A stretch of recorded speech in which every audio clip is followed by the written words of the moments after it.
In November 2014, a 10-episode limited animated series aired for the first time on Cartoon Network. 10 episodes that would tell a story about two brothers and their journey through a mysterious, unknown land. Not that one, another one. A cartoon series purposefully that short is uncommon for big networks because it goes against everything that they know works. Clearly, the networks don't know how everything works because it's one of the highest regarded cartoons of all time. And I'm here to tell you why. I hope you'll be sticking with me on this adventure over the garden wall. Before we begin, I highly recommend that you watch the series in its entirety first. It's 10 short episodes, it'll take you about 2 hours to finish it, but I guarantee you, it will be worth it.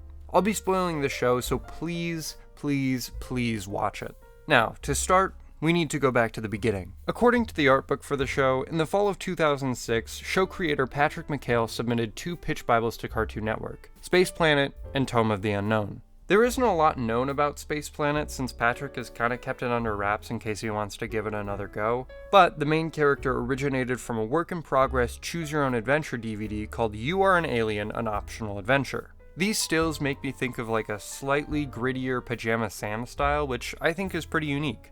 Characters from the Space Planet concept would creep their way into a little show that kind of flew under the radar. Oh god, what was it called? Adventure Time? Yeah, I think that's the one. After putting aside Tome of the Unknown to give more of his attention to Space Planet, McHale helped write and storyboard for The Marvelous Misadventures of Flapjack, and soon left Space Planet to jump on Pendleton Ward's Adventure Time train, serving as creative director for 2 years and helping to create the story for 80 episodes, including Simon and Marcy, The Lich, and I Remember You, just to name a couple of the heavy hitters. All through that time, the other pilot, Tome of the Unknown, was simmering. As not to step on the art book's toes, I'll just say a little bit about the original concept. It was much darker. Two brothers, Gregory and Walter, are aboard a train to the afterlife when they jump off after being scared by the conductor. They wander around this limbo-esque in-between where they make a deal with a literal devil to read a story from the Tome of the Unknown. Then and only then can they make it back to the land of the living. It sounds a lot like classic folktales, right? After sending in the pitch, Cartoon Network actually asked for it to be a full feature film. However, McHale would turn the offer down, citing the difficulty with the story and its new format. Luckily though, in 2010, Cartoon Network asked for another pitch. So, McHale took his chance to update Tome of the Unknown, adding more depth to 2 of the supporting characters, which would develop into the most important side characters, and ultimately, a pilot was born. Tome of the Unknown Harvest Melody was released as a pilot in September of 2013, 7 years after its initial pitch. It follows brothers Gregory and Wirt, who was voiced by critically acclaimed Lord of the Rings star Elijah Wood. How the fuck? And their cursed bluebird friend Beatrice as they travel through the forest in search of the tome. Immediately we get a look at the developing style, which has this very nostalgic, vintage, autumnal feel to it. A lot of the background and color work especially takes inspiration from chromolithography, which is an old type of color printing. Here in the pilot, it has a slightly simpler, vibrant approach as opposed to the more desaturated, picturesque look that the miniseries is known for. The other big difference is the heavy use of the narrator. All throughout the short, we hear the narrator pitch in to describe situations, which I am so glad they got rid of. It just feels really hand-holdy. But on the other hand, the narrator does play into the storybook theme, so like, I get it. The other big thing in this pilot we get a taste of is the music, which is such an integral piece to this show. The show's music was composed by the Blasting Company, an American Nuevo folk band. To me, a bulk of the show's personality is really amplified by the music, and it gives it such a unique identity that I haven't really found in anything else. The 2 main songs of this pilot were sung by C.W. Stone King, who also voiced John Crops, the primary supporting character of the episode. They accentuate his little arc, so much to the point where it kinda just becomes his arc. His character is really displayed in song, and that's a running theme for the rest of the show. Not only with the characters, but the environments and the emotions as well. It's so integral to how alive the show feels, and I find that to be a wonderful thing. In my Steven Universe video, I said that 2 soundtracks rival it, and one of them was Over the Garden Wall. But as I rewatched the series for this video, I realized that it's just so masterfully crafted. The variety gives it an incredible range of flavor, but it's just so unified and used perfectly. Except for the fact that they never found a full use for Send Me a Peach. That song's amazing. In that video, I said that it wouldn't fare well in a full series, but clearly they knew that. I will go more into some of the tracks individually as they come up, but for now let's move into the meat of the video. Let's start with episode 1. Just the little prelude intro of this series sets up so much without you even knowing. Every quick scene is a reference to all the characters we'll come to meet over the next 10 episodes. And over these scenes, we have our first song, Into the Unknown, which is this beautiful tale that also connects to each of the 10 episodes. The care that was put into just the intro alone is incredible. Anyways, we open up on two lost brothers making their way through the woods.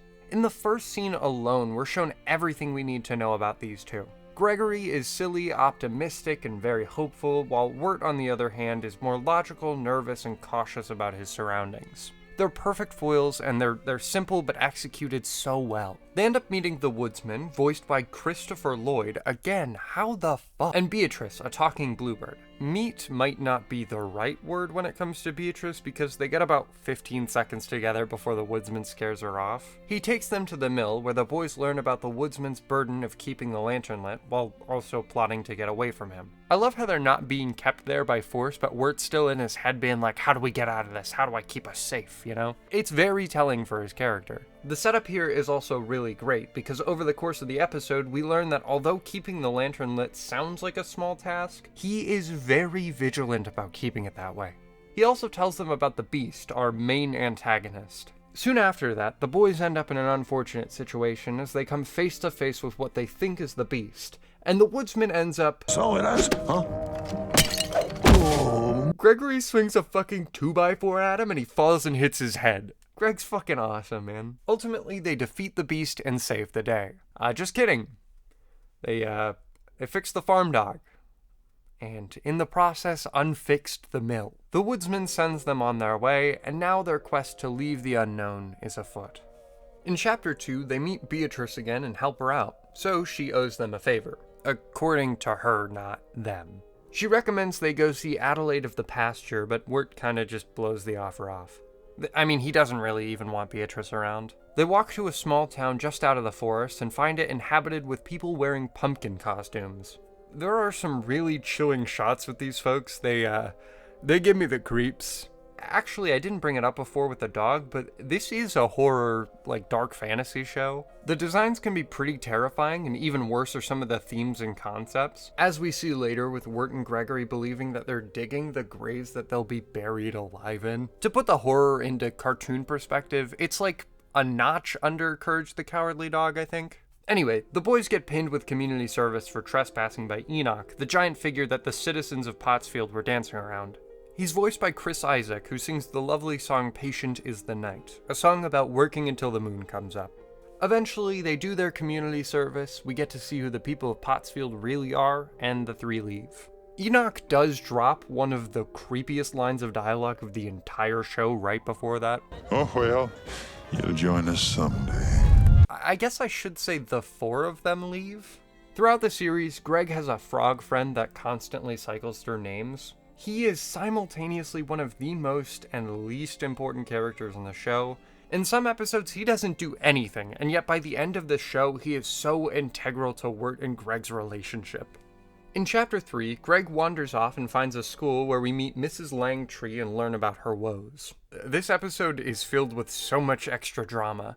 She wants to keep the school open, but also wants to have fun and teach music. But her father doesn't like that, and also her partner, Jimmy B, is a two-time and no-good son of a gun. And also, there's a gorilla on the loose. Finally, someone let him out of his cage. There's 3 songs in this episode, the first version of Adelaide Parade, Mrs. Langtree's Lament, which only about 4% of the full song is used. It sets up her entire character and backstory, but at the same time, it's just kinda not needed. And Potatoes and Molasses, which is still stuck in my head. Every time I hear it, it's sticky. Like molasses. Okay, God. These songs are just really cute. There's not much to talk about when it comes to them. Wirt and Beatrice continue their bickering as Greg somehow solves everything. In Chapter 4, Songs of the Dark Lantern, the four end up in a tavern with a bunch of people, each of whom have specific roles. These people end up telling Wirt that the woodsman is actually the Beast and that he's to be avoided at all costs. All the while, the woodsman watches from afar, adding to the suspicion that he's up to no good. The music has a familiar feel to the songs from last episode, with a very descriptive song that sets up the setting and real motives behind the folks at the inn. This song and scene actually do a lot in terms of messing with your expectations. Of course, these tavern dwellers are supposed to come off as hasty and they jump to conclusions, but hearing them talk about Adelaide as this pretty love interest to Wirt does change her whole vibe. I personally saw her as a Glinda, the Good Witch of the North from the Wizard of Oz type figure before this episode. But after this song, she morphed into someone similar to, and I'm sorry, but this is gonna be a bad cut, the Ice Girl from Shark Boy and Lava Girl. But I think a bigger turning point in the series is with the song The Beast Is Out There. It changes the perspective of one of the only recurring characters in the series, and pushes Wirt to follow Beatrice even more. Which, as we'll soon find out, isn't a good thing. We as viewers also figure out another piece of the puzzle that is the Dark Lantern, and we get our first look at the real beast. Chapter 5 is probably the least important episode in the series, and it honestly would drag the whole show down if it wasn't so goddamn funny. The writing is on point and the character work is incredible. Endicott is so hilarious. I can tell that John Cleese was just having a great time in the booth. There is still some plot importance other than them just setting up next episode. We learn that Beatrice and her whole family were cursed to become bluebirds and that Wirt has a crush on a girl. Ultimately, after realizing that Endicott and his business rival had made their mansion so big they combined into one super mansion, they end up right back at square one because Greg throws the fairy money into a fountain.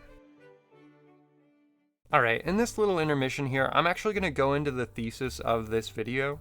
I've mentioned a couple times that the series is short. 10 episodes was pretty unheard of when it came to televised series, at least in a purposeful way. And while initial viewership ratings didn't blow anyone away, critically from both audiences and the industry, it saw wild praise, culminating in the show winning a Primetime Emmy for Best Animated Program. Over the years, it's developed more of a following and is highly respected by the animation community. And that all brings me back to my main point. This series perfected the short-form season. Before Netflix cemented the 8 to 12 episode season as a standard, this show took a risk and it artistically paid off. Over the Garden Wall wouldn't have fared as well if it were 4 seasons of 25 episodes. They had a world they wanted to build, characters they wanted to develop, a story they wanted to tell, and they did it all. They used every episode, despite whatever was happening, to push the story, to push dynamics. And then, they let it end. I know that Patrick McHale has said that a sequel isn't happening, and honestly, good. In a world of remakes, reboots, sequels, crossovers, and cameos, I am so goddamn happy that there aren't any plans to do anything with this world again. Because the stories are told. The world is left just vague enough to wonder for yourself. And that's a beautiful thing. I don't think enough praise has been given to this show for ending, and that sounds like a bad thing, but I assure you it's not. We don't need to know what happens to the unknown after, where the characters end up going. Things just are how they are. The flow of time is the only thing that we can count on. And you know what? That's fine by me. On to the Frog Fairy that they can't pay for anymore. It starts out as a pretty chill episode, with their biggest problem being the fact that they need to stay on the boat, but also they knocked out the bassoon player, so Wirt needs to play it to keep everyone happy. It cements Wirt and Beatrice's dynamic with her just commanding him to do things. Beatrice really has a change of character here, with her seemingly trying to stop them from reaching Adelaide, and that's due to her and Wirt connecting a little more last episode. This part is where we get our big number of the episode, the titular song of the show, Over the Garden Wall. We finally get more to Greg's frog, and that's in the form of a song sung by Jack Jones. This also confirms that the frog is the one singing the intro credit song, Into the Unknown. Over the Garden Wall is a beautiful song, but instead of it being about this enchanting love in a magic world, it's just a song about frogs. And that's why it's incredible. Eventually, as the night winds down, Beatrice slips off to Adelaide's where she reveals her true character. She's an old magical woman who wants a child servant. She made a deal with Beatrice to turn her and her family back to normal in exchange for a child. Unfortunately for both of them, the boys walk in and see what they'd plotted. Beatrice kills Adelaide, but Greg and Wirt leave her alone to wander the woods. The ringing of the bell is really the beginning of Wirt's downfall. He gets so aggravated by everything, and especially Greg, which really helps you feel the impact of the betrayal. We also get another run-in with the woodsman and the beast. It all helps catapult Wirt's trust issues as he just ignores the woodsman's warning. Later we get to meet Lorna and Auntie Whispers, which again really fucks with Wirt's trust issues. You can see him take in this idea of Lorna as an innocent girl being controlled by a horrible old woman, but she actually ends up being the one that's the most dangerous. Also, this episode is just fucking terrifying. Wirt does end up saving her, but his gloom is still sinking. Further and further. Chapter 8 is... it's weird. It's really weird. While Wirt is in full depression mode, Gregory takes a front seat and is the focus of the episode. A bulk of the episode takes place in a dream, and man is it a trip. A 30s and 40s rubber hose style trip. It starts out very similar to the Munchkinland scene from The Wizard of Oz, but then it shifts to a weird, almost Monster of the Week type story with the Old North Wind. After the whole kerfuffle, Gregory is granted one wish in this magical dream. I'm not really sure if it's real or more like a subconscious processing thing. Anyway, when he's told Wirt can't come back home with him because of his fall into depression and hopelessness, he chooses to stay and go willingly with the beast. This all causes Wirt to freak out and chase after him, but he ends up falling into a lake. Luckily, he's saved by Beatrice and passes out in the boat. His brother, nowhere to be seen. Into the Unknown, the penultimate episode in the series, is a flashback episode. In the art book, McHale touches on this episode and how they changed it near the end of production to be later on in the series, and I could not agree with that decision more. Early on, we don't really know anything about the lives of the two brothers, with nearly everything, including their time period, being a mystery. But as the series progresses, we're shown bits and pieces that end up culminating into this episode. By moving one episode to the end, they changed a lot of the dialogue from shallow referencing to a deepening setup for this moment. In this episode, we learn more about what led up to Wirt and Greg getting lost in the unknown, which all completely has to do with Wirt's crush. We really get to see Wirt at full pushover potential here, and it is just so cringy. Not in like a bad internet way, it's just such a small problem that he has looking in from the outside. Like, everyone is so chill about him, but his brain overcomplicates everything, making him think that he's not welcome at a party or that Sarah doesn't like him. Damn, even if you separate this one episode from everything else, they really made him so realistic, so relatable. Good job, team. Somehow they end up in the graveyard and we get to see Jason Funderburger's insane charisma. Do you believe in ghosts? Why? 'Cause there's one right behind you. I'm just kidding. This is who Wirt's competing with. Eventually, they get chased by the police, and in an attempt to escape, they climb over the garden wall. An old black train comes barreling at them, and they dodge it just to fall into a lake. We get a little bit of the song, Old Black Train, which is a chilling folk song about death and moving on to the afterlife. It all ties into the original pilot synopsis back in 2006 with the boys riding the train, and it really does hit you with the undertones of the unknown. You can also hear the train in the intro of every episode and can see one in the opening card of the one we're currently talking about. We cut back to the present with Wirt surrounded by Beatrice's family. He eventually heads out into the snowstorm to find his brother. Or to die trying.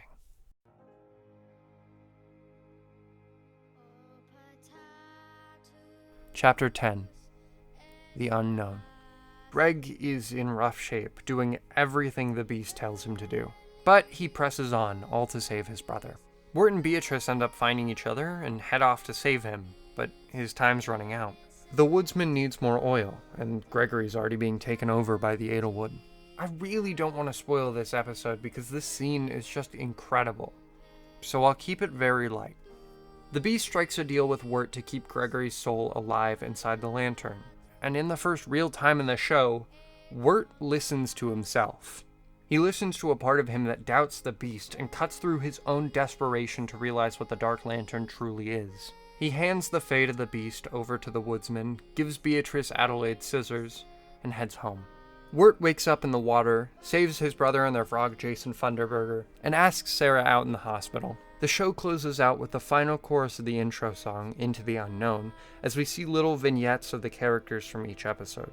And thus, our adventure over the garden wall is complete. Almost. I gotta round up my thoughts before I go.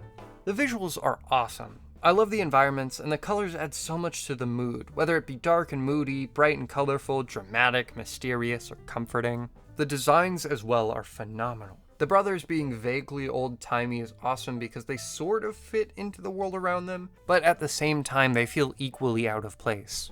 And it all leads up to the reveal of episode 9, where they're just dressed up for Halloween. The woodsmen, Auntie Whispers, Adelaide, Endicott, the tavern goers, the frog folks. Not only do they all fit into their own little worlds, they combine together as the personality of the unknown. And all the horror characters, the evil spirit possessing Lorna, Enoch, the beast, and hell, even the dog from the first episode are just so haunting in each of their own respective ways. We get one glimpse of the beast's true form in the entire show, and it is enough to tell you everything you need to know at that point. The music is another thing that I will praise this show for unconditionally. It's so diverse, so emotional, so flavorful. Every track is distinct, and most of the big musical numbers either tells a fuller story or plays into the emotions of the scene with a deeper message. It's so masterfully crafted, and I am so pissed that I missed this year's vinyl restock. Oh my god. And now I come to the story. It's just so tight-knit. It feels so full. Like, sure, you get all the information you need for a complete story, but you also get a lot of character development, lighthearted fun moments, equally dark and impactful ones, funny and charming writing, and above all, a feeling of fulfillment that still leaves room for you to wonder. The themes are so easy to process and yet so effective. It's a gripping story about death that's so depressing and fun to watch. I find it to be an incredible achievement for everyone involved, and after rewatching it this year, I'm confident in saying that it is my favorite cartoon. Phenomenal.